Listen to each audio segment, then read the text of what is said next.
嗨，我是 Billy， 我是 Ashley。我们现在有一阵子没有拍这样的访谈类型的节目了，对，可能会有点小紧张。对，要重新适应一下。好，对，那今天这一集呢，是蛮多人敲碗已久的一集，万众瞩目的一集。对，就是之前有蛮多的观众都会在我们以前的影片底下留言，或是来私讯我们的 IG 说，可不可以分享到底我们是怎么样备考 PTE 的？没错。对，那先讲，我个人觉得英文考试你要付出多少的心力跟时间，才能考到理想的分数，跟你本身的英文底子啊、基础啊，对，基础还有就是你的考运啊，然后这些都有关系，都息息相关的。对，所以先说我的备考经验不一定适合每一个人，但我今天还是想要把它分享出来，因为我们都一致认为，觉得说其实比起英文底子啊，最重要的事情对我来说啦，我觉得是动力这件事情，就是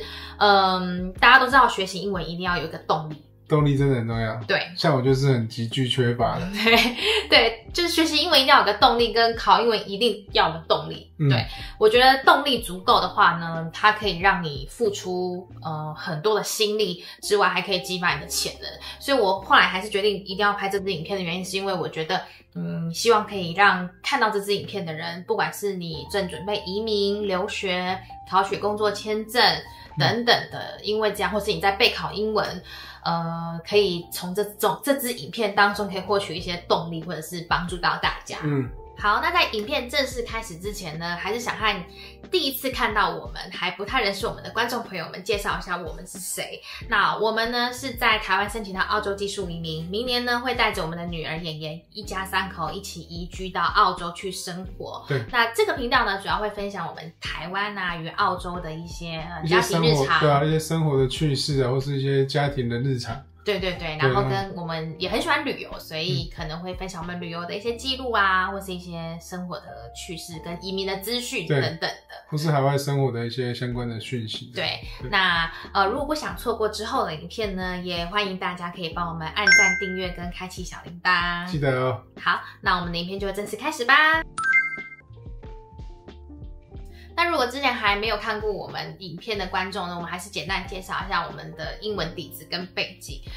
我们呢是为了要申请澳洲技术移民，所以考了 PT， 所以申请澳洲技术移民是我们考 PT 的动力。对，那我个人呢是在去年，就2023年4月开始接触 PT， 那备考了1个月之后，在2023年5月考到了 PT 的4个65分，也就是7站。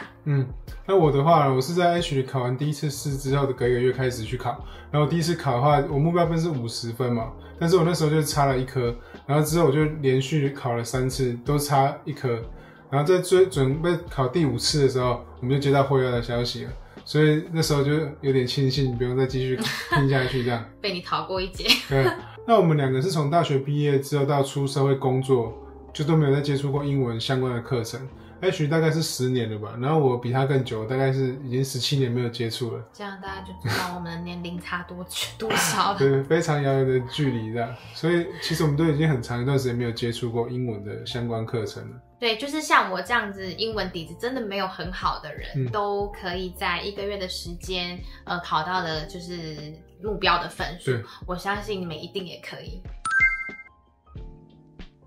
好，那如果看我们之前影片呢，应该就知道了。其实我们在备考 PT 之前，我们有一起先去上了雅思的课程，它就是专门要考雅思的人去上那种雅思班啦，有点像国外的语言学校的那一种。那为什么我们在上完雅思之后，我会毅然决然要改备考 PT 呢？原因就是因为其实我在上那个雅思课程之后，我发现才比较厘清自己的优点和优势跟劣势这样子。就是举例来说，口说这个项目好了，我如果是面对机器，我比较不会紧张，但是如果是雅思，有一个活生生的人在我面前要考官吗？对，要我跟他讲口说，我就会紧张。就像例如说，平常我在跟 Billy 或是同学练习口说的时候，因为雅思是有很多要延伸的问题嘛，那我可能可以就真的脑子想是可以发表出来的，但是我遇到一个主考官，我可能就会紧张。那就我而言啊，我觉得就是以我来讲，因为其实我觉得我的声线可能是比较低沉，就讲话比较含卤蛋这样，所以其实我觉得面对机器的话，其实我有一些劣势，所以我觉得在考 PT 的时候，其实我也会觉得机器来讲，有时候会时好时坏，比较难掌握状况。但是如果以大体来讲，我是觉得相较于雅思的话，我觉得 PT 还是比较适合我。就是我也是跟学有相同的毛病，但是我们可能比较没办法很自然的对外国人就是很畅谈这样，所以我觉得还是面对 PT 的机器的状况下比较比较不会紧张，比较没有压力一点。对。然后再加上，其实当时我自己的设定的目标分数就是一定要考到相当于雅思4个7甚至4个8以上的分数。那时候我就有听说过，PT 如果你的目标分比较高的话，它是比较不容易卡小分。对。所以我大概自己有稍微分析了一下，我有做一些整理，就是哪些人我个人认为会比较适合考 PT 的。那第一个就是已经脱离英语学习环境很多年的人，就像我们两个，就是长期没有接触英文的。对。那第二个就是就像我刚刚说的，面对真实的人，你讲英文会比较容易紧张，比较会怯场的。对。然后第三个就是如果你的目标分数是在4个7以上，就像我，那你的如果是考 PT， 它真的比较不容易卡小分，因为它是交叉评分的。所以交叉评分就是说，它不是只是单纯像雅思这样就听说读写是分开计分的，然后每个考题都会有分配给听说读写不同的分数，所以它是每一个都会有一点相关，所以它不是单纯的分开的评分机制。对，就是说如果你今天在例如你听力真的没这么好，那你不用太担心，你可能在其他的题目上可以帮你把听力的分数补回来，争取回来。对，不像雅思可能就是听说读写，我就是听就是一个分数，读就是一个分数这样子。对。然后第四个就是如果你的写作本身是比较弱的人，那这点是为什么呢？因为 PT 它其实是机器评分嘛，那雅思的话是你的写作必须要经由人工评分。人工评分呢，它一定会比较侧重在你整个文章的内容的发表跟逻辑性，雅思很注重写作的逻辑性，但 PT 它毕竟是机器，机器呢再怎么样都不可能像人那么人性化，我可以评断你的逻辑是怎么样的，所以它其实还是比较注重在你最基础的词汇、句型、文法不能出错。也因此呢 PT 的写作其实它是可以用模板化的考试技巧去应对的，就是会有一些 paper 这样的。对。那第五个呢，就是如果你是非常希望可以短期出分，有短期需求，例如说你就是很想要赶快拿到移民留学需求，或是你急着要做职业评估，你的职业评估机构又急着跟你说你一定要有英文成绩，那像这样的人我都觉得还蛮适合考 PT， 因为他的出分真的非常的快。我记得他好像当天2-3个小时，考完2-3个小时之后就会出分了。对，真的很快。相较雅思可能就比较长一点的时间。对，雅思的话，其实它像有机考嘛，跟人工也都没有当天出分这种事情。这么快的？对，我们当时考 PT 就是因为有听说过出分很快，所以考完其实心情还是很忐忑的，因为你回到家就是要等待那个分数揭晓的心情。而且我记得我们都考晚上，所以每次都没办法睡觉，因为晚上半夜都要等那个分数。大概半夜就会出分数了。对。那接下来就进入重点的部分了，就是我这边会分享的是，就是你在备考前期我到底是怎么准备的。那这个是我的经验啦，对，那我也是用这样的流程，就是大家可以做参考。第一点就是你要先花1到2天的时间，先把 PT1 各题型分数占比啊、考试流程都先搞懂，因为 PT 的考试题型真的非常多，对，非常的复杂，对，然后它的考试流程也蛮特别的，它是机器考试，每一个题型它都要在有限的时间去做答题，所以在刚接触 PT 的人，第一步就是你要花1-2天的时间，先把这些东西先搞懂。那这个网络上真的非常多资料啦，我们也不是一个专门讲 PT 的频道，所以我就建议大家可以再去找一些其他的一些频道啊，或者是说像小红书也蛮多管道的，都会讲得非常的详细，到底 PT 每一个题型在干嘛。还有就是你可以自己下载 App， 自己每一个题型都去点点看，知道说它的题型到底在讲什么这样子。对，那这边都 OK 之后呢，你真的把题型都弄懂了，它的每一个题型的分数占比也弄懂了，考试流程也都弄懂了之后呢，好，第二点我们就要先来考一次模拟考，这个我觉得也蛮重要的，就是这边讲的模拟考，你可以去找一些像是备考的 App 或者是一些网站，它会有一些免费的模拟考可以考，待会后面我会推荐给大家。那你先考过一次模拟考的好处就是你可以先测试一下你自己的程度大概是落在哪里，对，然后你也可以快速了解说到底哪几个题型你可能是比较弱的。它的题型是错过就不能再回头了。对，它就是考过之后时间到就往下一个题型，所以其实时间是蛮紧凑，所以你一定要先模拟考过，你才会了解它的整个流程，我觉得非常重要。对，然后你也可以知道你到底的程度在哪里。对，没错。因为有些人他可能会觉得我程度其实不错啊，那你考了就会发现，原来我只有这样，就像他。对，因为有可能你根本就是没办法适应那个节奏，或者是他那个考试的方式，有可能。对，就是一定要考一次模拟考。好，第三个就是考完这次模拟考之后呢，你已经知道你自己的程度落在哪里嘛，你欠缺的比较弱的题型是什么？像我就是听力。好，那接下来就是开始可以制定你的目标分数跟备考时间。好，到了这个步骤呢，就已经很因人而异了，因为每个人的目标分数不同，每个人的英文程度不同，每个人他的可以备考的时间也不同。举例来说，全职备考跟在职备考，那你们每天的备考时间就有限啊，所以这个是很因人而异的。那目标分数也是嘛，你申请的学校每个人的目标分数都不一样。我会建议说，移民的话就是你可以像我一样，我就是目标就设定一定要雅思4个7、4个8，或者是因为移民的标准目前就是4个50，你也可以分阶段去考试，阶段性目标。对，你可以先考到4个50，先递交 EOI， 那之后再去评分也可以。对，这个都很看个人，要把握时间嘛。对。那但是呢，不管怎么样，我一般啊，我会建议，我都会觉得这个考试你不要备考超过3个月才去考。像我自己是就给自己1个月的时间，为什么？是因为我这个考试本来就是一个非常需要短期大量刷题的考试，而且它很有可能会也会遇到换题季，对，大概是3个月换一次题，对，所以可能刚好遇到换题季。但是你自己也要查一下它大概什么时候换题啦，可是它有时候又不一定。但因为3个月是因为我觉得它就是一个很训练你短期记忆跟大量刷题的考试，如果你把时间拉长了，它的效果就没有办法发挥的这么好，我自己是这样觉得。对，我觉得好像真的有差。你可能因为我考过那么多试，我应该更有经验。就是你时间拉长，你有可能真的会把前面的忘掉。就是我觉得，就变你要是反复的在练习前面，再把它重新记忆回来，其实会花更多心力。除非你英文底子本来就很好，你什么什么题目来你都 OK。对啊。但如果你本身英文底子没有到真的非常好，你真的还是要靠短期的刷题去训练你的短期记忆。我觉得很好。对，然后这边都 OK， 你制定完你的目标分数跟备考时间之后呢，那就到第4个，你就要去做你的备考计划表了。那这个东西也是很看个人。如果你是一个自律性很低的人，说我吗？对啊，我就是要指你。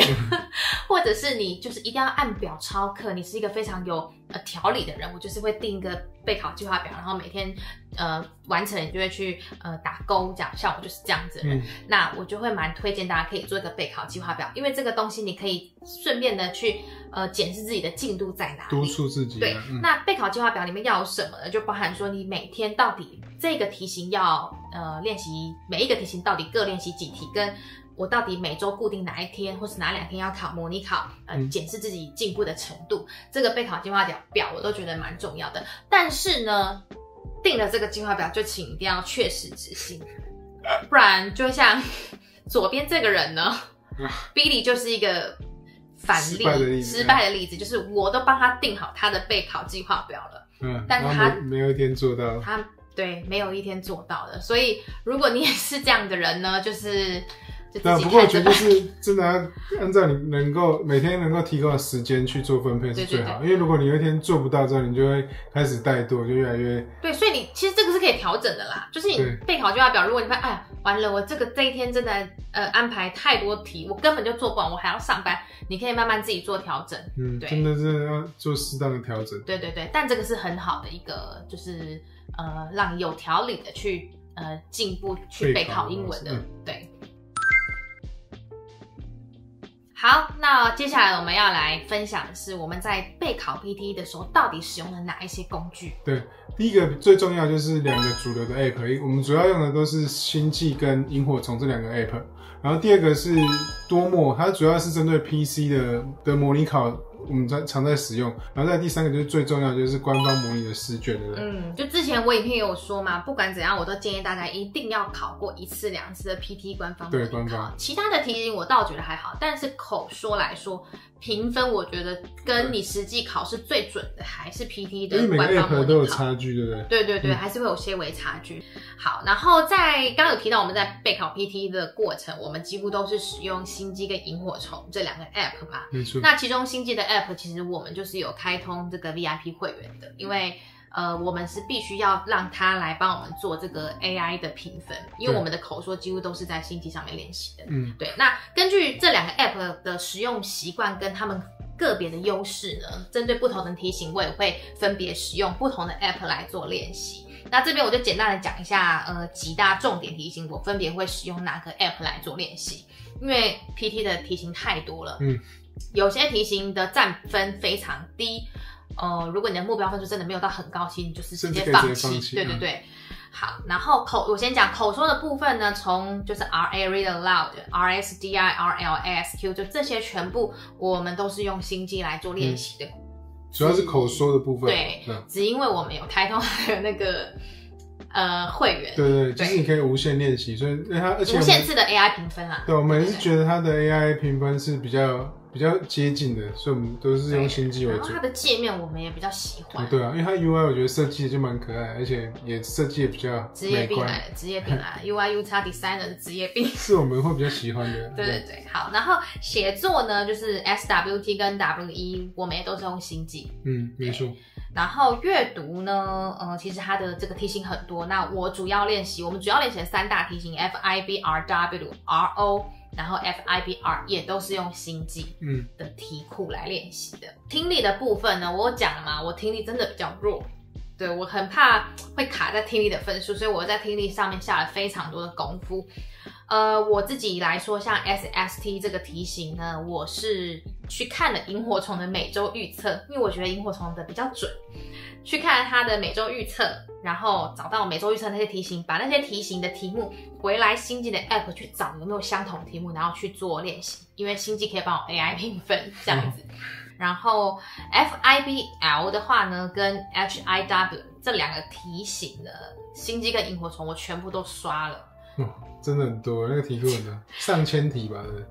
这2个题库就是因为题库没有到很多，我才2个都刷啦。因为我觉得多刷一点嘛，有机会考试会遇到原题啊。好，然后再来最重点的题目就是 WFD，这个很重要。对，那 WFD 呢，我一律都是建议就是刷萤火虫，对，因为它的预测真的很准，真的超准。以我这个考过4次经验来讲，我真的觉得萤火虫真的命中率超高的，对，超高的。所以你就是真的每次都要把它刷满，这样。对。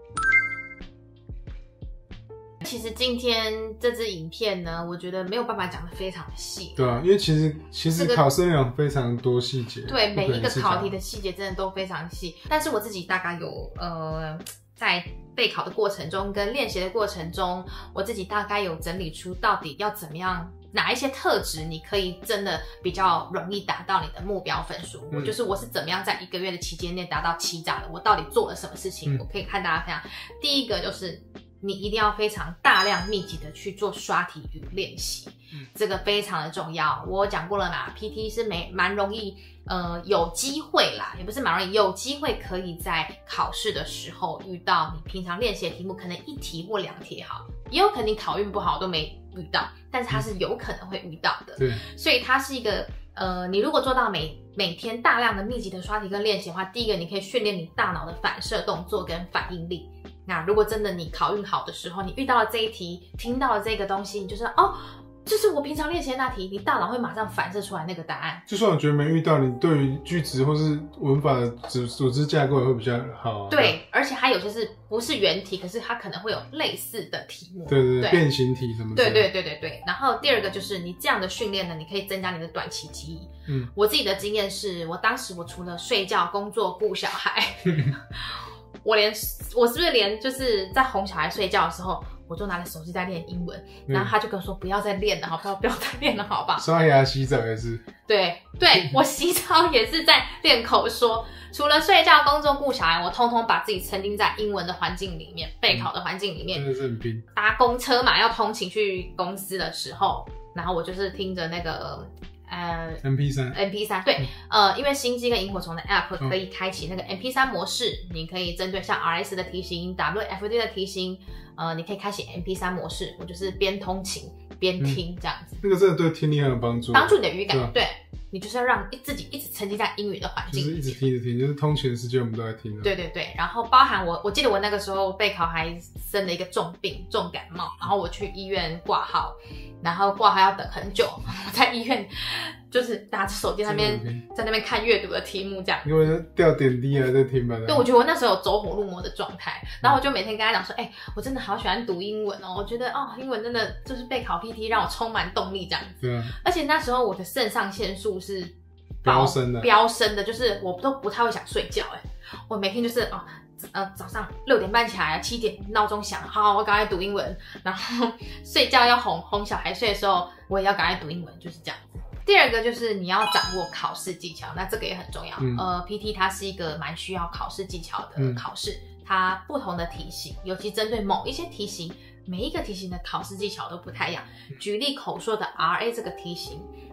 它 maybe 它不需要整段文章都念完，它可以选其中几个字也可以，但是它的评分标准会不一样，这也是一些小撇步，或是 WFD 你到底要怎么样训练会比较快，比较熟悉，这都是一些小撇步，所以这就是我说的要掌握这个考试技巧的部分。那第三个呢，就是考运要好，这个真的只能靠运气。这个多去祈祷，多去拜拜，这样子，对，就是如果你考运好一点，你在考试的时候，你就可以遇到可能一题也好，你当时有在练习的时候遇到的题目，但这个前提是我回归到第一点，刷的量够大，刷的量非常大，最好都刷完了，刷完了之后，你才有这个底子嘛，才有机会遇到嘛，对不对？如果你只刷了像这个只刷了什么。不到一半啊，不到一半，然后跟我说考完出来跟我说，为什么我都没有遇到那个一样的题目？你跟我说有可能会遇到，为什么我都没遇到？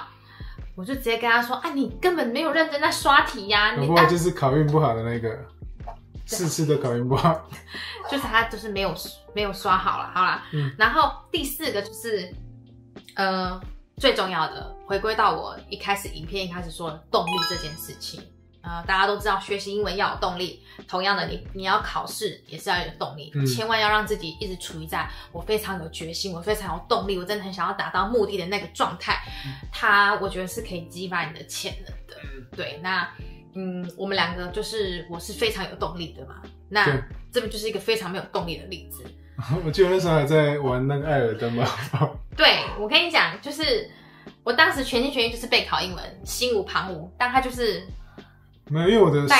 在玩艾尔登，他那时候为了要收集那个全奖杯还在那边玩。我是听不懂啦，反正就是我会建议，因为他就是要短期备考嘛，所以你在这个备考的这1个月、2个月、3个月也好，你就是专心的、好好的备考英文，不要有其他打扰你的事情，心无旁骛的。对。我觉得 PT 真的是比较需要密集的去一直重复的练习，然后一直去让你训练你那个感觉这样。对。而且我工作比较忙，所以我的时间真的是比较碎片化，我就觉得比较可惜。对，所以我觉得 Billy 完全是可以第一次就考到4个50分的，因为他比起我来说，他还有去澳洲待过，然后他跟外国人对谈，真的也比我还要敢讲。就是他只是敢讲而已，但是不是真的敢讲就很重要啦。但就是他就是，好不讲了，反正就是动力很重要，我要表达是这个东西。那最后的部分，我们想要来讲一下，就是我们从备考 PT 的整个过程跟考完之后的整个心得。那以我来讲，其实我考了4次，应该有非常多的经验。然后你经验比我还丰富，对吧？我觉得其实像我的话，因为其实我是真的隔很久没有接触英文，然后雅思的备考过程比较像是你要去从你的周遭、你的环境，或是你接触的东西、人啊、事物，沉浸在那个英文环境。我觉得它是需要比较长期的训练方式，让你去增进你的分数跟你的成绩这样。但是相较之下 ，PT 比较不一样，它比较像是一个短期的训练方式，然后让你能够在短期激发你的那种爆发力这样。然后我觉得比较明显的改善是，我觉得 PT 它可以让你在很短期，因为我是从 WFD 开始，因为那时候 H 引导我是从 WFD 先着手。我这边补充一下，怕有人不知道 WFD 的题型就是听力的某一个题型，它就是它会讲一段话，只会讲一次，然后你要直接完整的把它写出来，对，一字不漏的，把它写出来。其实我觉得这个对大部分的台湾人，或是你没有在英文环境下生活过的人，其实算是一个蛮难的题型。所以我觉得一开始接触的时候，其实我觉得非常的高难度。我觉得就是可能年纪大了嘛，你其实对于单字的那个拼凑，其实已经比较生疏，而且你记忆力又不好，我觉得是比较吃力一点。但是我觉得它的短期训练下来，其实可以让你进步非常快。因为我记得比较明显的差别是，我记得我以前在看苹果发表会，1年1度的发表会的时候，其实以前我都是只能单看中文字幕这样。但是最后一次我看那个苹果发布会，2023就去年的时候，去年我听的时候是几乎可以听懂7、8成，因为虽然说 PT 它的很厉害哦，它的那个主轴都是 academic 的东西嘛，但是我觉得其实它有很多都是一些比较核心的词汇跟用语，所以其实我觉得训练 PT 有很多好处，它其实可以真的让你突然进步的很快。你要有那个决心，就是要在短期之内，因为其实像我考4次，我是不会隔太久，是我可能1个月就去考1次。那时候想说，不管怎么样，我1个月就考1次，就考到为止。虽然很喷钱，多有决心啊！平常备考的时候在那边玩艾尔登，考试倒是很有决心啊。我不知道为什么那时候就是一直每个月这样喷7、8千，好像也是可以应付得了的样子。我要讲的重点，今天一直在讲就是动力啦，就是大家一定要找到自己的动力。包含我前面不是有讲一个你的分数目标跟备考计划表的时候，狠一点就像我一样，你就是假设我给自己1个月时间，我就是在备考第1天的时候，你就是直接先报名跟付钱，报名那一天你要考试的那个PT 这样真的很有压力耶。对，但是这样很有效，因为你都已经付钱了，7000多块，很贵，就是一个时间压力在逼迫着你来练习，你就一定会非常的认真。那他可能就是钱比较多，不在乎钱。没有。那其实今天的分享没有办法真的分享非常全面，因为PT 针对不同你的目标分数，你要练习的题型真的都不同，每个题型对太多 detail。那只希望说今天的影片可以为大家就是带来一些帮助跟动力。那今天的影片就差不多到这里咯，记得按赞、订阅、分享哦。See you next time. Cheers. 拜拜。拜拜。